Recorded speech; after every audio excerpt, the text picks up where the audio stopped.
मालिक को प्रणाम। सभी अभ्यासी भाई बहनों को नमस्कार। मालिक कहते हैं, अफसोस की बात तो ये है कि जो लोग काबिल गुरु के मार्गदर्शन में साधना नहीं करते, वे ऐसे अनुभवों को दिव्य दर्शन या साक्षात्कार मानकर दोबारा पारंपरिक ढंग से जिस देवता ने दर्शन दिए उन्हीं की पूजा करने लगते हैं। अनुभवों के इस तरह गलत अर्थ लगाने से अभ्यासी को बचना चाहिए। बहुत से अभ्यासियों को वन उपवन, मनमोहक पहाड़ी स्थलों आदि के दृश्य नज़र आते हैं। वे भी इसी श्रेणी में आते हैं। कुछ अनुभव पिछले जन्म से संबंधित भी हो सकते हैं, लेकिन आम तौर पर इसका पता अभ्यासी को नहीं चलता। गुरुदेव या प्रशिक्षक इनका सही अर्थ बता सकते हैं और मूल्यांकन भी कर सकते हैं। ख़ास तौर पर अगर ऐसे अनुभव उनके द्वारा दी गई सिटिंग के दौरान हुए हों। तीसरी श्रेणी में वे अनुभव आते हैं जिन्हें गुरुदेव सत्य घटना अनुभव की संज्ञा देते हैं। इनमें अभ्यासी की अंतरात्मा के संदेश होते हैं। ये बहुत उपयोगी होते हैं क्योंकि इनका अर्थ यदि ठीक से लगाया और समझा जाए तो वे आध्यात्मिक यात्रा की प्रगति में काफ़ी मददगार सिद्ध हो सकते हैं। ऐसे अनुभव ध्यान में या सपने में भी हो सकते हैं। गुरुदेव ने यह भी बताया है कि खुद गुरुदेव के आदेश, निर्देश तथा सलाह इत्यादि भी इस तरह से सूचित किए जा सकते हैं। सहज मार्ग पद्धति से ध्यान शुरू किए मुझे करीब 8 महीने हुए होंगे कि मैंने एक सपना देखा। मैंने देखा एक पतली सी नदी बह रही थी और उसके किनारे किनारे एक तारकोल की सड़क बनी हुई थी। सड़क के दूसरी तरफ नदी से दूर एक बड़ा कमरा था। मैं सीढ़ियाँ चढ़कर ऊपर गया तो दरवाजे के बाहर ढेर सारे जूते चप्पल पड़े दिखाई दिए। मैंने अंदाज़ा लगाया कि भीतर बड़ी संख्या में लोग इकट्ठे होंगे। दृश्य बदला और मैंने देखा कि गुरुदेव उस हाल से बाहर निकल रहे हैं। मैं उनके साथ हो लिया। हम नदी के पास वाली सड़क पर चलने लगे। हम दोनों नदी के पार जाने वाले एक सकरे से पुल तक आए। फिर उस पार जाने के लिए दोनों पुल पर चढ़ गए। जैसे ही हम लोगों ने आधा पुल पार किया, मैंने नीचे झुककर उनके चरण छू लिए।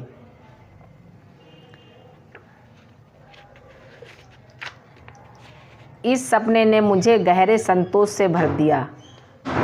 चेतना स्तर पर तो मैंने गुरुदेव को पूरी तरह अपना लिया था।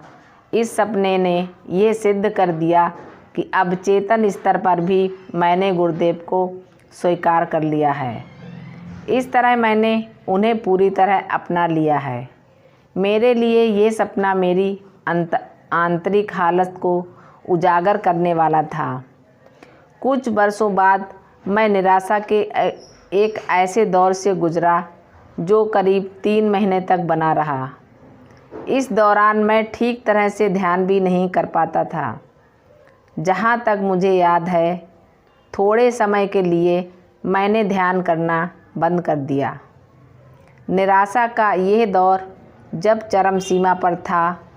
उस समय ऑफिस के किसी काम से मैं बेंगलोर गया।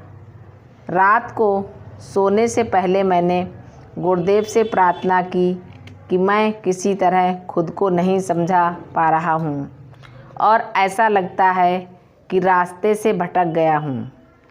अब केवल वे ही दोबारा मुझे उस रास्ते पर ला सकते हैं। मैंने उनसे प्रार्थना की कि वे मेरा मार्गदर्शन करें और सही राह पर लाने में मेरी मदद करें। उस रात मैं बड़ी गहरी नींद सोया।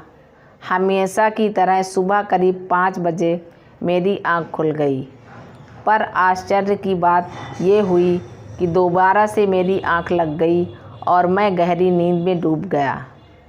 इस बार मैंने एक सपना देखा। मैंने देखा कि मैं एक बड़े से अहाते में खड़ा हूँ।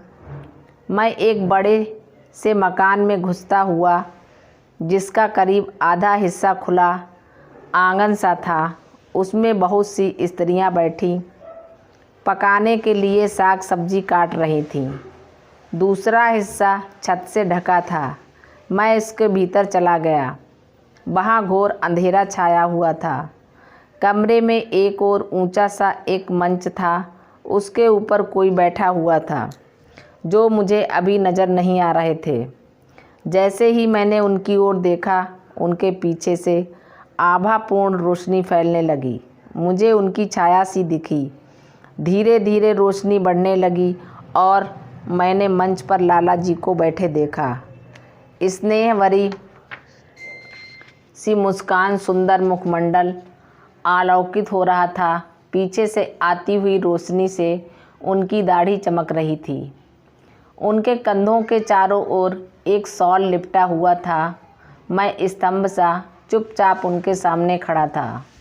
लाला जी ने बात शुरू की और कहने लगे, अब तक तुम एक अलग ढंग से ध्यान करते रहे हो।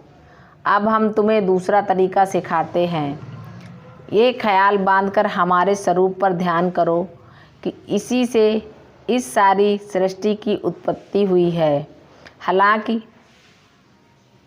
बोल लाला जी रहे थे, परंतु मुझे अपने गुरुदेव पूज्य बाबूजी महाराज की आवाज़ सुनाई दे रही थी।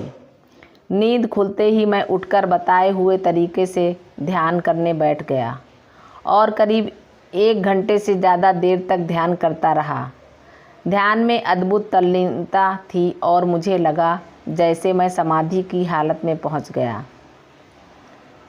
गया हूँ। मेरी निराशा गायब हो चुकी थी। ऐसा लग रहा था मानो सब कुछ नए सिरे से शुरू हुआ हो। जब मैंने गुरुदेव को अपना अनुभव बताया तो उनके हर्ष भरे उद्गार थे, तुम्हें बहुत ही अच्छा अनुभव हुआ है। एक गूढ़ रहस्य तुम्हारे सामने खोल दिया गया है। जानते हो वह क्या है? तुम्हें ये दिखाया गया है कि हालांकि लोग हमें अलग समझते हैं, परंतु वास्तव में मालिक और मैं एक ही हैं। शायद इसके मालिक को प्रणाम। सभी अभ्यासी भाई बहनों को नमस्कार। धन्यवाद।